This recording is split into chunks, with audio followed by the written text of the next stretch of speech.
Welcome to Coaching for Creatives with Kirsten. My name is Kirsten Call. I'm a therapist-trained life coach and a children's book author.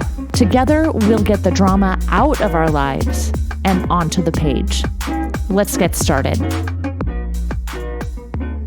You are listening to episode 134, Beginning Anew. Recently, I started weightlifting. I have always exercised, and most of my adult life, I've exercised 5 days a week, but weightlifting has never been a part of my exercise regime. I've dabbled in Taekwondo, yoga, Jillian Michaels, HIIT workouts, running, biking, walking with friends, my all-time favorite, water aerobics, dancing, and more, but never lifting. I knew my husband would be very excited if I chose to do this, so I waited until I was certain I could be committed and definitely follow through. December is a really strange time to start a new fitness goal, but I'm a firm believer that we can begin with a fresh slate at any moment. Once I decided I wanted to lift, waiting for the new year seemed silly. I'm a few weeks into the lifting process, enjoying the challenge and feeling stronger. I'm also legitimately stronger in a very measurable way, which is fun to experience. We think of the new year as a time to start anew, to make new goals, to figure out how to become better. I adore this time of year. I love taking the time to reflect on the past year and think about what went well, what I want to change, how I want to improve. This is such a great thing to do. And also, I want to emphasize that every day is a great day to evaluate how things are going. If I have a goal to stop doom scrolling and I find myself doom scrolling, I can say, whoops, I just wasted some time. And then I can start again with a clean slate, whether it's January 1st or December 31st, at the beginning of the day or at the end of the day. We can always start anew. It is never too late to start over. I truly believe this. So let's talk about some habits that will help us achieve our goals. Number 1, write a list of goals. You can't achieve a goal that you aren't aware you have. As new desires and goals come to you, write those down. Number 2, be flexible.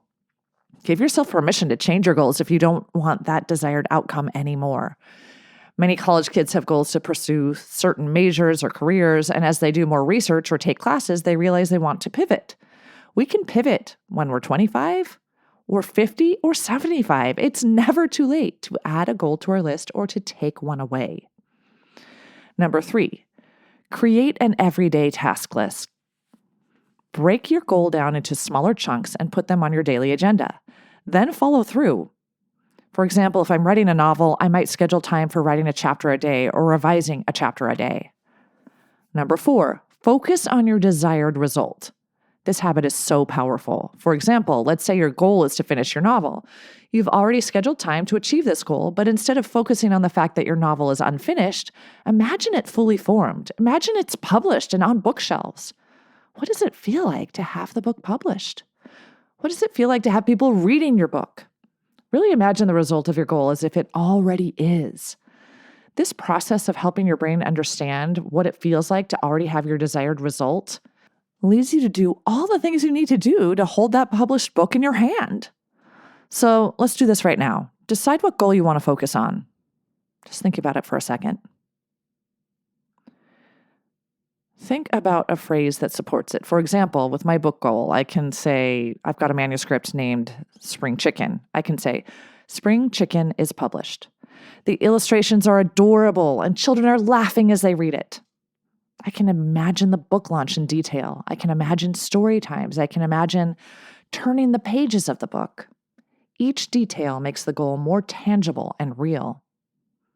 Our minds are so incredibly powerful. We really can make our imagination reality. Feeling like something has already happened helps us act like it's already happened, which leads us to do what it takes to turn our visions into reality. Number 5, cut back on distractions. When we cut out social media or TV, we have so much more time to focus on our goals. Maybe turn off the internet and notifications for a period of time every day. Or perhaps allow yourself 15 minutes of Instagram scrolling and then use that extra time for tasks related to your goal. For the novel, I would have more time to write. Number 6, be consistent. We do our best work when we do a little bit every day. Most goals aren't conducive to getting everything done at the last minute. When we're trying to learn an instrument, one day of practice won't help us learn an entire piece. We need consistent practice at the piano. Writing a novel is similarly time-consuming and needs consistent time and patience and hard work. Number 7, don't give up when you falter. There will be times that we give in to distractions, or we don't go to the gym, or we doom scroll instead of writing, or we forget to practice the piano. As soon as you notice, start over. It is never too late to begin anew. Number 8, practice gratitude. Surprise! I'm mentioning gratitude again, but it is so important in our lives. Here's some things we can say to ourselves in gratitude around our goals. Good things keep happening to me. I'm doing exactly what I need to do to succeed. Success lives in the neighborhood of failure.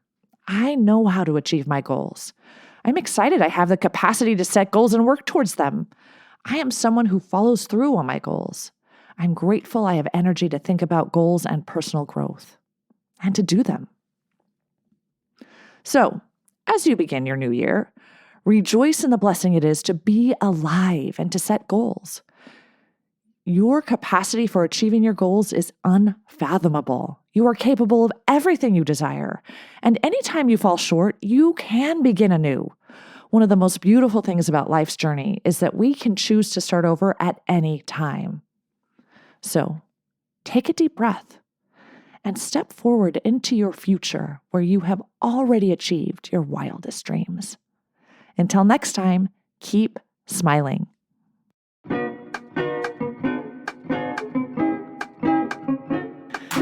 If you like what you've heard, check out my Get Yourself Unstuck program. Go to KirstenCall.com. That's KirstenCall.com and schedule a free consultation today.